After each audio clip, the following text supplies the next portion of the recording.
बिस्मिल्लाहिर्रहमानिर्रहीम। अंगूर के दिल की अमराज के अंदर बहुत फ़वाइद हैं। हुक्माए कदीम ने तो पहले भी अंगूर को दिल की बीमारियों और दूसरी जिस्मानी बीमारियों के लिए मुफीद करार दिया था।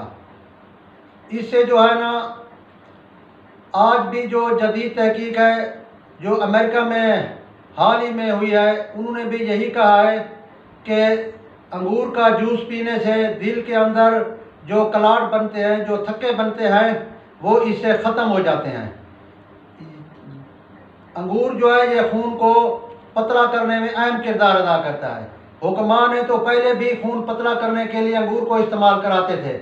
आज जदीद तहकीक ने भी यही कहा है कि अंगूर इस्तेमाल करने से खून 60% पतला हो जाता है, जबकि एस्प्रिन के इस्तेमाल करने से 50% होता है।